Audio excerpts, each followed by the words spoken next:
essence sasa yuko achoma nani? Soda wa M23 hapo inaleta panike mu essence grave. Inatoka Panzi. Unaona kisi watu wakimbia. La RDC est un pays souverain et doit être respecté. La RDC est un pays béni. J'ai pour habitude de dire que la RDC est un pays où coule le lait et le miel. Et la RDC est un pays victime de ses richesses naturelles en fait. Un des pays les plus riches au monde et pourtant où la population est la plus pauvre au monde. Je prendrai la parole tout à l'heure pour ne dire que ça, mais pour le moment, je tiens à ce que tous ensemble nous puissions applaudir M. Abdel Sadi, le maire de la ville de Bobigny, qui nous accueille aujourd'hui.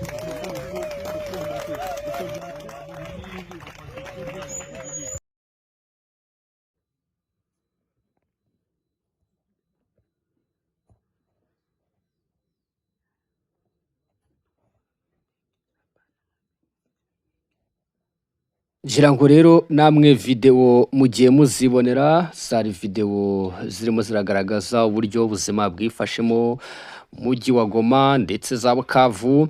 Aha ni mu burasirazuba bw'igihugu cya Kongo, niho ibintu bikomeje kuba bibi, ya ubuzima bw'abaturage ubuzima bukaba bukomeje kujya mu kaga. Rero mu by'ukuri rero bakunzi ba Africa Info News, natwe dukomeje kwabera kugira ngo dukomeze kugenda tubageza amakuru, natwe dukomeje kwabera kugira ngo dukomeze kugenda tubabwira byinshi cyane, tubabwira uko ibintu bihagaze. By'umwihariko rero iriya video ya mbere ni umwe mu barwanyi ba M23 baje kugenda bafatirwa hariya mu buryo bugiye butandukanye. Mu by'ukuri rero icyakurikiyeho nta kindi ni icyo nashaka kubereka, nuko uyu munsi mubwirwa ko abaturage bishimiye aba barwanyi ba M23, ariko icyo mugomba kumenya nta byishimo namba bafite, abaturage barababaye cyane. Abaturage barababaye bafite uburakari bwinshi, urabona ko bafite ihungabana muri bo. Niba bafata umusirikare nk'uwo abantu bavuga ngo baramwishimiye bakamutwika bigeze kuri rwa rwego, ni kimwe mu bintu bikomeye cyane, mw'abantu mwe, ni kimwe mu bintu bidasanzwe, aho kandi mubizi ko twebwe duhari ku bwanyu kugira ngo dukomeze kubabwira amakuru yose, aho mubizi ko twe duhari ku bwanyu kugira ngo dukomeze kubagezaho inkuru zose. Umutwe w'inyeshyamba za M23 kano kanya ni umutwe rero navuga ngo ubuzima bwawo, ubuzima ubanyemo n'abaturage, by the way, ubuzima ubanyemo n'abaturage ni ubuzima butari bwiza pe, abaturage babayeho nabi mu mujyi wa Goma. Urabona ko abaturage bakomeje kugenda bajya mu kaga gakomeye cyane, urabona ko abaturage bakomeje kugenda bahura n'akaga, urabona ko abaturage benshi nabicwa. Ni ibintu nyine ubona ko bisa nkaho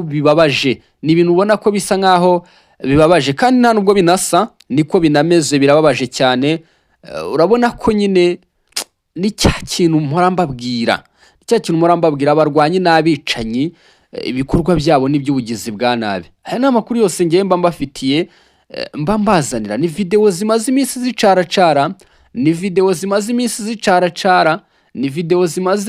zicaracara, mw'abantu mwe. Zimwe muri video ngiye mbabwira yuko aka kanya ubashije umuturage wo muri Kongo byamabaza. Indi video mwabonyemo hariya rero ni video y'abaturage ba Kongo ubona batishimye, bafite ibyapa by'ibendera rya Kongo. Bari rero ntago bari hano hafi, ni societe diaspora, yego. Uyu munsi baravuga bati igihugu cyacu tugomba kugihagurukira. Ndagira ngo rero mbwira abanyekongo muhaguruke murwanire igihugu cyanyu. Ndagira ngo mbwira abanyekongo ko ari mwebwe igihugu cyanyu kireba. Izi video zose muri muragenda mubona ni video nyine navuga ngo ni video zitari nziza, ni video nababwira nti ntago byoroshye mu by'ukuri. Urabona ko ibintu bitoroshye, urabona ko ibintu bikomeje kugenda bindi abaturage b'abanyekongo barimo baravuga bati tubayeho ubuzima bubi, tubayeho ubuzima budafite epfo na ruguru, ukabona ko nyine n'abari hanze y'igihugu nyine barimo baragirira kuvuga bati tuvuge, nibavuge amahoro aboneke mu gihugu cyabo, kuko uyu mutwe nta cyiza navuga ngo urimo urabagezaho uretse gushyira ubuzima bw'abaturage mu kaga gakomeye cyane. Mw'abantu mwe rero twebwe dukora icyo twakita kubagezaho amakuru, ikiba cyatuzanye ni ukubereka ese igihari n'iki, ni ukubereka ese byifashe bite, ese bimeze bite, ese bihagaze bite, ese niki kiri buze gukurikiraho. Nibyo reka rero duse nk'aberekera ku kibuga cy'imirwano, ariko nsoreza kuri iyi video ya nyuma. Ni video ubona ko hari abantu bari bicaye ukuntu urimo wagiye ubibona barundanyijwe, ariko numvaga umuturage avuga ati bara n'abajene bagiye guhura n'akaga, mu buryo yabivugagamo rero wabonaga ko ari uburyo buremereye cyane. Neza reka twinjire kuri izi page zikomeye cyane, nshuti bavandimwe ba Africa Info News. Ese mwabonye neza kuntu ibintu bihagaze neza cyane. Reka tubabwire yuko ubu imirwano ikomeye kandi ikomeje muri axe z'urugamba mu bice bitandukanye. Nibyo ni intambara ikomeye cyane, ni urugamba rukarishye mu bice bitandukanye. Birerekana ko inyeshyamba za M23 zirimo zirahangana mu gihe kandi imirwano yamaze kugera mu minembwe. Biragaragara neza cyane ko ingabo za Congo FARDC zikomeje gucakirana n'abarwanyi ba M23. Bivugwa ko ngo kandi ikibuga cy'indege cya Minembwe cyamaze kwakwa abarwanyi ba FARDC, kikaba cyamaze kwinjiramo twirwaneho Red Tabara ndetse na M23, kuko izo mpande uko ari eshatu zikomeje gufashanya. Nibyo leta y'u Burundi yavugaga iti ntituzigera turebera cyangwa ngo duhagarare, tugomba gukumira ikijyanye n'umutekano w'igihugu cyacu, kuko isaha ku yindi bishobora kuba ibibazo bikomeye cyane.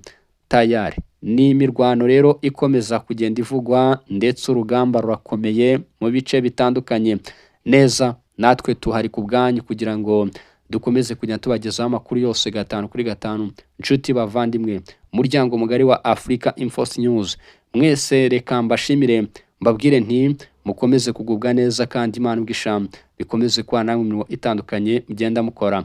Murakoze, murakarama mwese twabanye muri aya makuru yacu agiye atandukanye mu nkuru tuba tujya tubagezaho ku makuru avuga ku mutekano, politike, diplomasi, ubukungu ndetse n'imibereho.